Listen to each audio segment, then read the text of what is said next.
बसंत के हवाले से आज भी गर्मा गर्म और बड़ी दिलचस्प खबरें हमारे पास हैं, उन पर तबसरा भी करेंगे।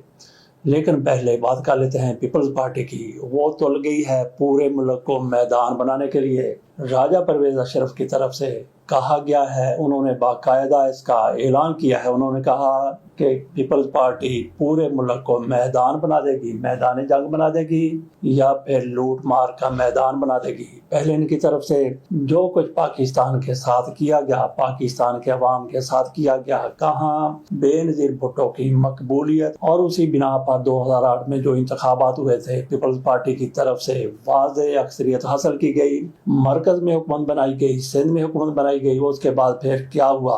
पीपल्स पार्टी बहती चली गई। बहती से मतलब ये है कि नीचे गिरती चली गई। पंजाब में नामो निशान मिट गया, खैबर पख्तूनख्वा में भी इनकी हैसियत न रही, बलूचिस्तान में बहरहाल मांगे तांगे का कुछ कर लेते हैं, कश्मीर में भी इनकी तरफ से जोड़ तोड़ किया जाता है। अब इनकी तरफ से कहा गया राजा परवेज अशरफ की तरफ से कि पूरे पाकिस्तान को पीपल्स पार्टी मैदान बना देगी। पीपल्स पार्टी की तरफ से राजा परवेज अशरफ की क़यादत में लाहौर में एक रैली निकाली गई, जिसमें कारकुन निश्ता लेकिन लीडर वहां पे मौजूद थे। वहां पे इनकी तरफ से तकरीरें की गई। जाहिर है तकरीर करने वालों में राजा परवेज अशरफ का नाम पहला था। पहले से मतलब यह है कि सब के आखिर में ऐसे लोग तकरीर करते हैं जो सबसे अहम होते हैं। इनकी तरफ से तकरीर करते हुए कहा गया कि पीपल्स पार्टी इंशाअल्लाह पूरे मुल्क को मैदान बना देगी। किसका मैदान बना देगी, इस हवाले से कुछ भी उनकी तरफ से नहीं कहा गया। इसके अलावा भी उनकी तरफ से बातें की गई, जैसे पाकिस्तान इंडिया की बात है, पाकिस्तान इंडिया के तल्लुकात हैं, जैसे पाकिस्तान में दहशतगर्दी है, जैसे कश्मीर की आज़ादी है, उस हवाले से भी उन्होंने बात की। लेकिन जिस तरह से उनकी तरफ से कहा गया कि पीपल्स पार्टी इंशाअल्लाह पूरे मुल्क को मैदान बना देगी, शायद उनका पूरे मुल्क को मैदान बनाने का मतलब ये है कि पूरे मुल्क में ये छा जाएगी। कैसे छा जाएगी, जरा इनकी कारकर्दगी देखिए पीपल्स पार्टी की। बिलावल भुट्टो जरदारी, आसिफ अली जरदारी,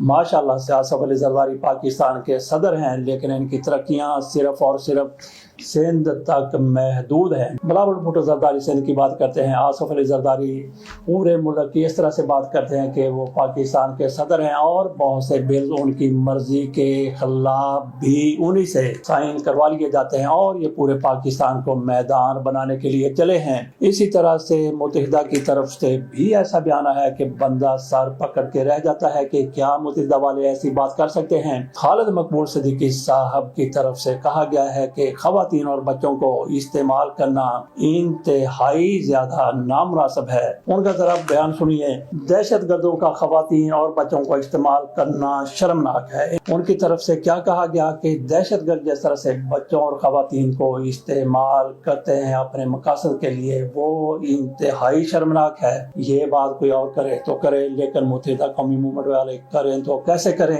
इनकी तरफ से जिस तरह से खवातीन को, बच्चों को, इन जैसे नौजवानों और बूढ़ों को इस्तेमाल किया गया दहशत गर्दी के लिए, कराची में कत्लो गारत के लिए, वो अपनी मिसाल आप है। जिस तरह वहाँ पे इंसानों का खून बहाया गया, किस लिए? सिर्फ और सिर्फ अपने इक़्तिदार के लिए, अपना इक़्तिदार हासिल करने के लिए।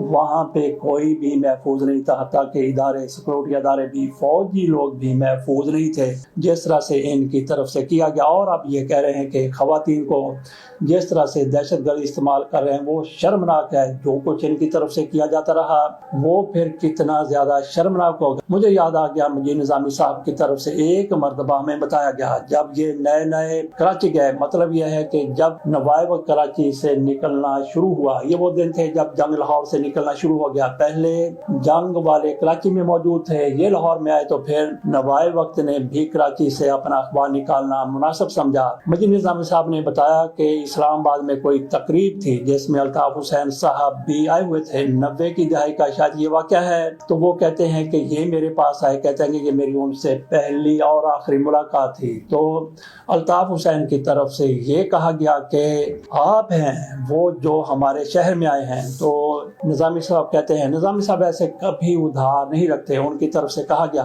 कि आप इंडिया से आके हम हो गए, कराची वाले हो गए, और हम लाहौर से वहाँ पे गए हैं, इस मुल्क से एक शहर से दूसरे शहर गए, और आप हमें कह रहे हैं कि आप लाहौर वाले कराची में आ गए, आप यहाँ से वहाँ चले गए। इसका उन्होंने कितना गुस्सा किया होगा। उस वक्त वो खामोश हो गए। लेकिन 2 रोज बाद एक खातून कराची ऑफिस में जो नया बना था वहाँ पे जाती है और वहाँ पे एक धमाका हो जाता है। खातून भी धमाके में शायद मारी गई थी या फिर शदीद जख्मी हुई थी। तो ऐसे अंदाजा कीजिए कि ये किस तरह से खवातीन को और बच्चों को इस्तेमाल करते रहे अपनी सियासत के लिए। अब कह रहे हैं कि जिस तरह से दहशतगर्द खवातीन और बच्चों को इस्तेमाल कर रहे हैं वो शर्मनाक है। तो क्या वो वाला जो आपका रवैया था, जो कुछ आप करते थे, वो शर्मनाक नहीं था? चले अब इनको भी नकेल डाल दी गई है, जिसने भी डाली है बहुत अच्छा किया है कि ये भी कौमी धारे में आ गए। लेकिन कौमी धारे में ऐसे आए कि धारे को भी इन्होंने घुमा के रख दिया। एक भी इनकी सीट कराची से नहीं थी, लेकिन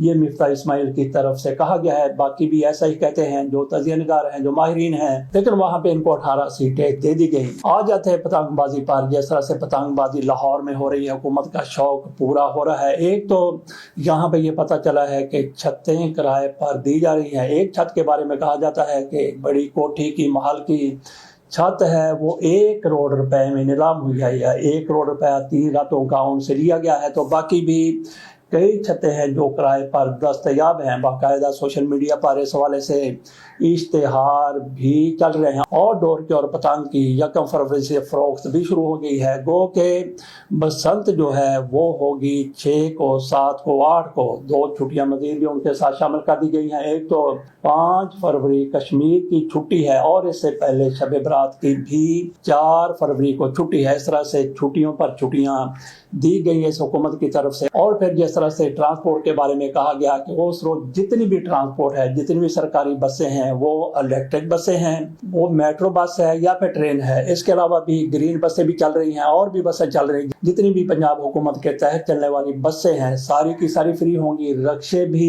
किराए पर लिए जाएंगे और बाइकियां भी किराए पर लिए जाएंगे। तो ये बसंत मनाने के लिए इस तरह से आवाम को सहूलत दी जा रही है। और अब ये भी कहा गया है कि बाकायदा इसका भी ऐलान किया गया है कि 3 रोज तक जिन दिनों बसंत होगी पूरे शहर में कोई लोड शेडिंग नहीं होगी। जिस तरह से कहीं पे कोई मुरम्मत हो रही है, कहीं पे कोई काम हो रहा है, उन्होंने कहा कि मरम्मत करनी है, जो भी करना है वो सारा बंद, बिला ततल बिजली की फराहमी जारी रहेगी। मुझे याद आ गया इससे कि किस तरह से छतें ऊपर वाली मंजिल की अहम हो गई हैं और जिनके एक ही मंजिल के मकान आता है उनकी भी छतें बड़ी अहमियत इख्तियार कर गई हैं। तो छत पर जाने वालों के लिए जो किराए पर देना चाहते, लेना चाहते हैं, थोड़ा सा ये भी देखेंगे छत कहीं डिग ना जाए, गिर ना जाए। ये ना हो कि पतंग ऊपर उड़े और उड़ाने वाले नीचे गिरे। बहरहाल हर बंदों का अपनी हिफाजत करनी है। तो मुझे याद आ गया कि इमरान खान की तरफ से कौमी असम्बली के इजलास में बाकायदा कहा गया कि मैंने मियां नवाज शरीफ साहब को बताया कि मैंने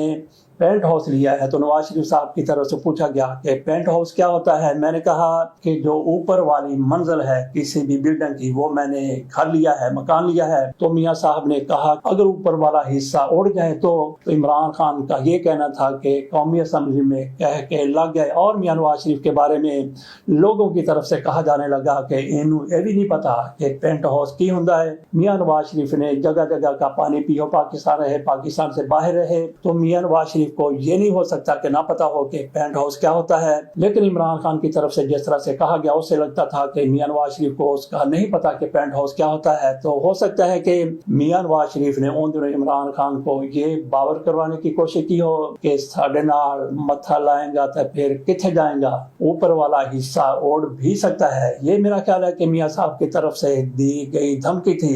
ये भी हो सकता है मियां नवाज शरीफ की तरफ से जिस तरह से इमरान खान ने कहा कि मैंने पेंट हाउस खरीदा है तो उन्होंने इसको टेंट हाउस समझ लिया हो, इसलिए कहा हो कि वो तो उड़ सकता है। ये हमने पतंगबाजी के हवाले से आपके सामने रखा। और फिर जिस तरह से लाइटें की जा रही है और ये भी पता चला है कि जो इमरजेंसी लाइटें हैं वो भी जो टार्च की तरह की होती हैं और दीगर भी वो भी बिक रही हैं और उनकी कीमतें भी 1000 से 30,000 बल्कि 1.5 लाख तक भी दुकानदार कहते हैं कि हम बेच रहे हैं। तो उनकी भी मांग बहुत ज्यादा बढ़ गई है। तो बसंत हमारी हुकूमत की तरफ से जिस तरह से मनाने की कोशिश की जा रही है, अल्लाह खैर करे इस वाले से, क्योंकि पहले गर्दनें कटती रही, खून बहता रहा, इसी वजह से पाबंदी लगाई गई थी। आज सारे इकदाम इस हुकूमत की तरफ से हिफाजती किए जा रहे हैं। अल्लाह करे कि कोई भी बंदा जख्मी ना हो, किसी को भी کسی قسم کی گزاند نہ پہنچے۔